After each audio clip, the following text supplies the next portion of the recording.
Spectacular Bid at 1-9, Golden Act at 25-1, Screen King at 23-1, General Assembly at 8-1. 5 horses in the race as they start to go into the starting gate, one by one. The Paster in the first hole, the Bid in the second, Golden Act in the third. There goes the Bid. Golden Act, a late finishing horse, which did not run a bad race in the Derby. As I said earlier, his trainer, Lauren Ritelli, eternally optimistic. There's Cordero and his horse. Up to Dave Johnson for the call of the race. The last horse, General Assembly, the one most folks think is going to rush out and take the early lead, is the last one in this field of 5 to move into line. They all carry 126 pounds, and they're off. And on the outside, that's General Assembly with Flying Paster along the rail and Screen King third. Spectacular Bid on the inside is fourth. Golden Act is fifth. Passing the stands for the first time, the Speed Duel. It's Flying Paster on the rail and General Assembly on the outside. They're 4 lengths in front of Screen King, who is third. Then it's Spectacular Bid racing far away from the rail, and Golden Act is fifth as they round the clubhouse turn. It's Flying Paster on the rail. General Assembly on the outside. Those two stride for strides. A blistering early pace. General Assembly in front now by a head. Flying Paster on the inside, second by 3.5 lengths. Screen King is third. And Spectacular Bid fourth, followed by Golden Act. They straighten away down the backstretch. First quarter in 23 and 2/5 seconds, exactly the same as the track record. Now down the backstretch, and it's General Assembly showing the way 3 parts of length. Flying Paster along the inside, a second length and a half. Screen King is right there, third, and on the far outside, Spectacular Bid is fourth and charging up. Then a gap of 4, and it's Golden Act. The quintet moves past the half-mile pole, tightly bunched. There goes Spectacular Bid on the outside.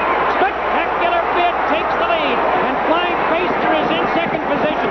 The Bid in front, the Paster second. General Assembly drops back third.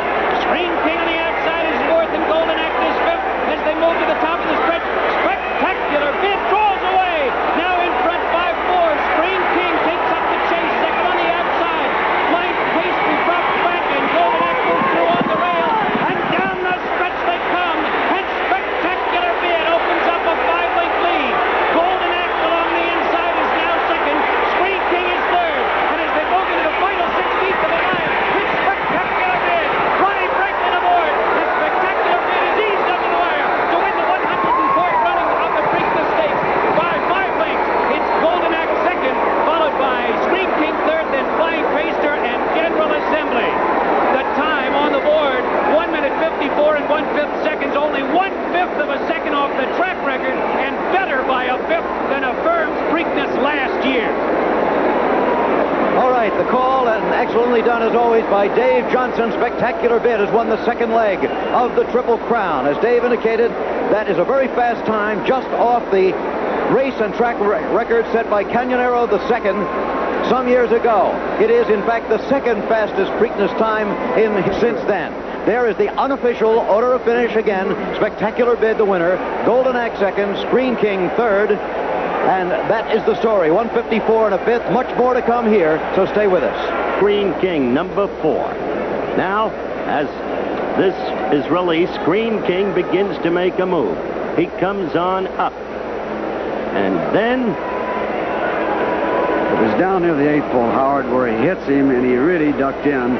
He really ducked in there. No. No, I do not think this is where it happened. I think you'll see further down the stretch. Further down the stretch. Yes, indeed. Right there, the Bid is off by himself. He was right here. Now, watch this. See him duck in. See, Screen King he really lugged into Golden Act and then out. And so that's the inquiry. Let me quickly tell you that no winner has ever been taken down in the Preakness. And at the same time, as Spectacular Bid comes in, you see him on the screen. The winner of the Preakness Stakes, a simply marvelous performance. Franklin up, Grover, Buddy Delp right ahead of him. There's been no change up till now in the board. That may be premature. Bid, 220 win, 220 for the place, and Golden Act, 560 for the place. We also have Grover, Buddy Delp with us. General Assembly folded today. He finished dead.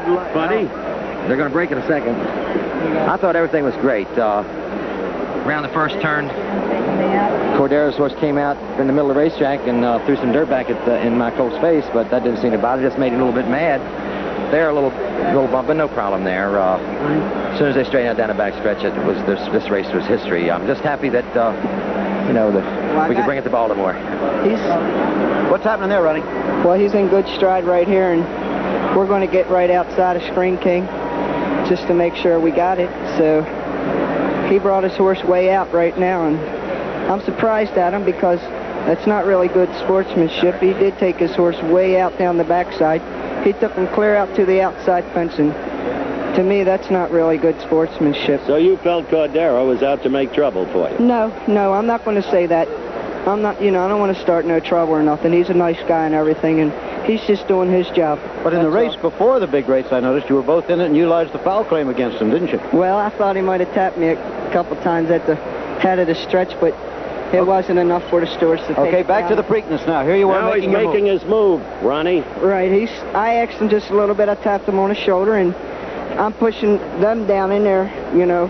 They want to mess with me, I'll get them back. So he's just got the job done right here, and he goes on and sprints clear. So it was a breeze, a cakewalk. Yes, sir, it sure was. But not without his problems. No problems. What was it you told me before the race? He's the best. Where are the rest? He is the best. Where are the rest? Howard also mentioned that you seem to grow in confidence with each race, particularly since the Kentucky Derby. Yes, sir. You feel a lot looser? Yes, I do. I wasn't feeling no pressure today. Well, here you are in your own hometown, breezing to victory in the Preakness Stakes. All those dreams you've been having have come true. Yes, sir, they sure did. So now there's one more to look forward to, Ronnie, and that, of course, the third and perhaps most difficult leg of the Triple Crown at 1.5 miles, the Belmont Stakes. But I think apparently you've got the mount to do it. Yes, sir, I do. He's the best horse. He's going to get the job done, and we're confident.